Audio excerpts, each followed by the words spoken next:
Hey, what's up, everybody? Johannes here. Welcome back to the masterclasses. I'm absolutely overwhelmed by the wonderful response I got from you guys. So many comments, so many requests, what to do next. So much excitement, so much positivity in this time that is truly challenging for all of us. So I really want to thank you from the bottom of my heart for taking part in this opportunity to create something together. That's absolutely meaningful for me. And yeah, I was really curious to see what you guys would go for. There is a lot of Dvorak, there is a lot of Shostakovich requests, there is a lot of Schumann requests, some Prokofiev as well. And we're going to get to all of these, I hope, in the course of this master course. But first, I thought it would be good to start with a day of basics, namely double stops.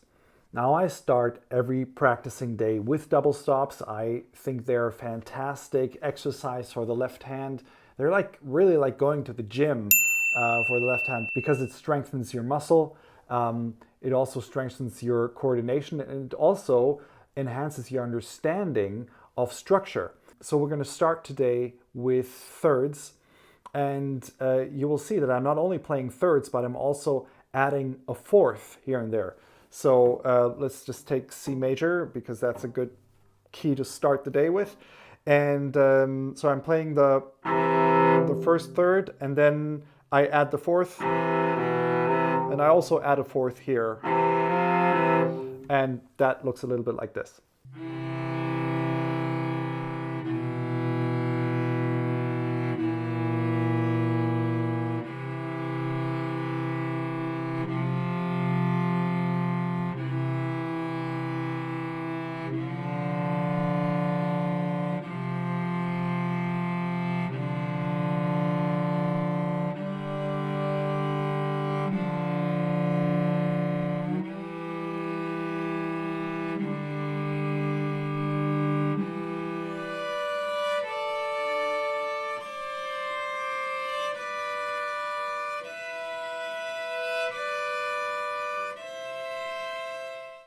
Next, we're going to isolate the fourths. What is really important with doing all those exercises is that you keep a really flexible wrist.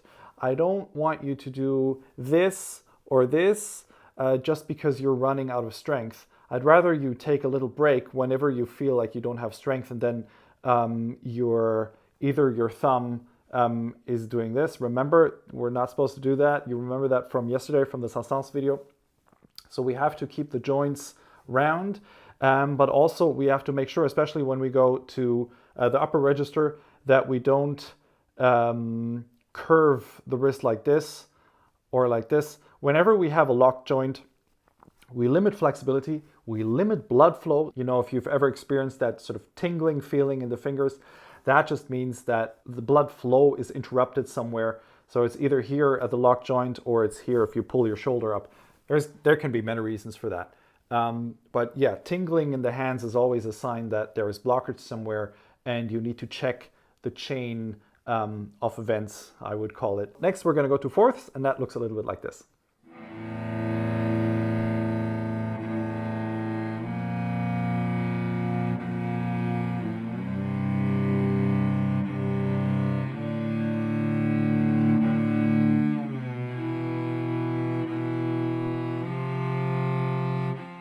Perfect. Now, of course, we cannot leave out fifths. Fifths are really important for us and to train what in French we call barré. I don't know what the term in English is. I expect education from you guys in the comments below.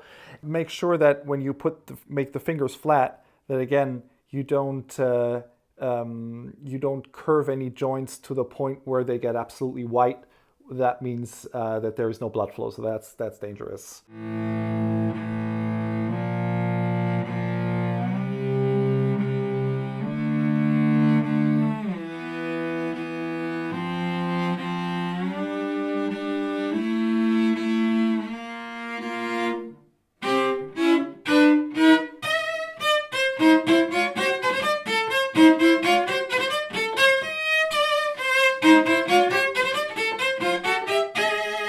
When we're going to work on the sixths, remember how in the thirds I added the fourth on each side? I'm going to do the same thing with the sixth here. Now you might be wondering, what's the point of that? Imagine you're building a roof, and right now I'm actually practicing under a roof, so I hope this is constructed well. But if you have a roof, it's always a good idea to put an extra beam in between these two parts of the roof so the roof doesn't collapse. And that's exactly what we do with practicing the extra fourth that we add in the thirds and the sixth, because we add more stability to the hand. Once you've done a whole scale with changing to the fourths, and maybe even to a tritone here and there, then you really feel your hand is having really good exercise. Now, adding the fourth is clear here, and you can also add a tritone. So that's really up to you.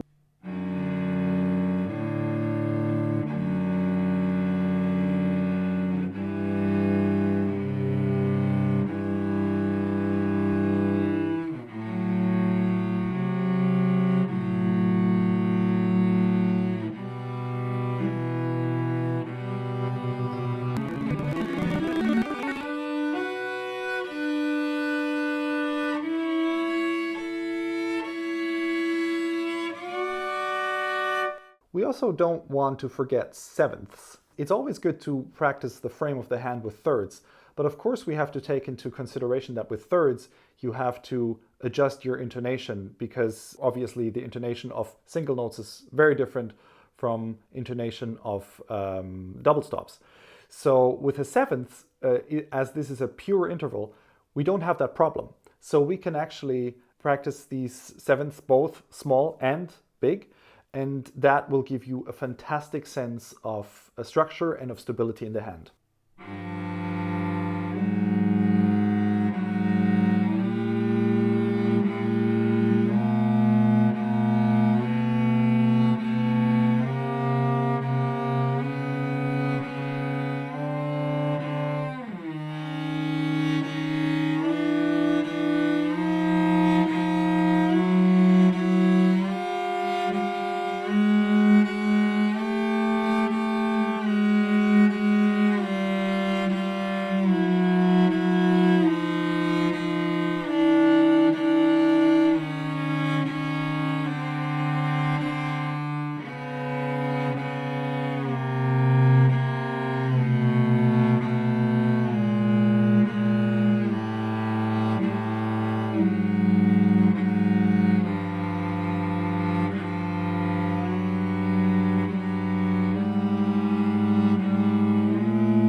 Moving on to octaves, we all need octaves, we all loathe octaves at times. I think it's also good to add structure to practicing these octaves. So I'm gonna do them in D major.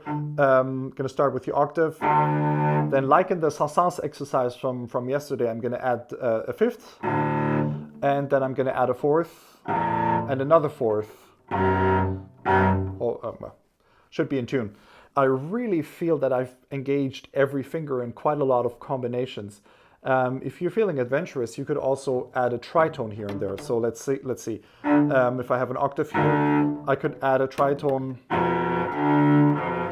So that would already be quite challenging. So maybe leave that for when you've already exhausted practicing the fifth and the fourths at the tritone, and then you're gonna have master level.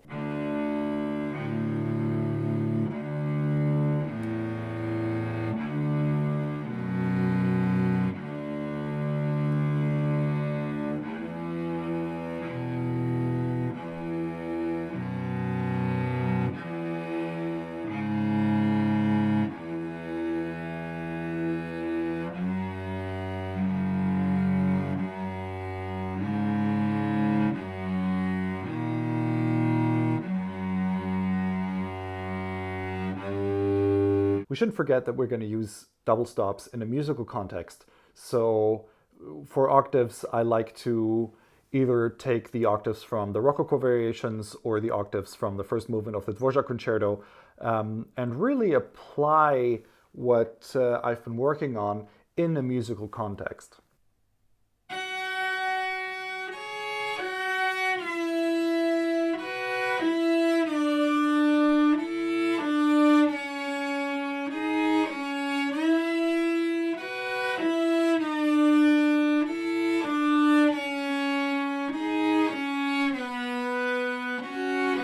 A great passage for alternating sixths and thirds is the Walton Cello Concerto, for end of first movement and also end of third movement. It's the same passage. I highly recommend not only that you look at this passage for your intervals, but also that you look at the Walton Concerto. Not many people play it, and I really highly recommend it. Maybe I'll do a masterclass on Walton, just because I feel this is something that I personally love very much.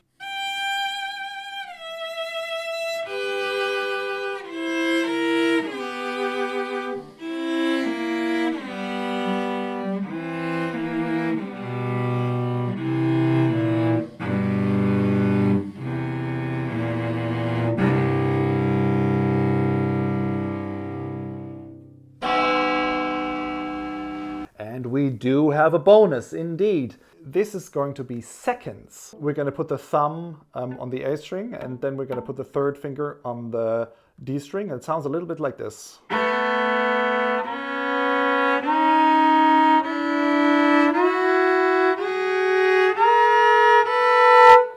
Now, you might think, other than really disturbing your neighbor, you might never need this. But in fact, this is a very good exercise if you are working on artificial harmonics. A lot of people practice artificial harmonics with the octave.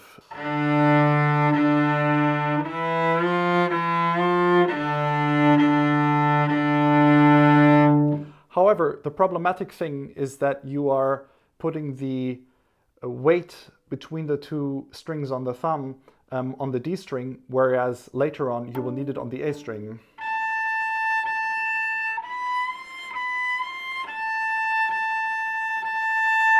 Subsequently, if you practice seconds, you will have the thumb in the right position.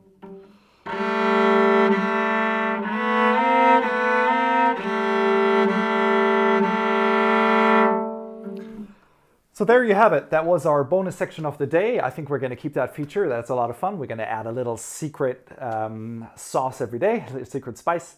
I'm really interested to hear what your warm-up routine is. I know that's going to be interesting for all of us, but especially for me, because I'm always looking for ways to spice up this routine and to change things up. And yeah, I'd love to hear from you. Also, if you have any wishes or requests for future masterclasses, leave them in the comments below. And again, thank you so much for being part of this community, and I'll see you tomorrow for the next class. Bye.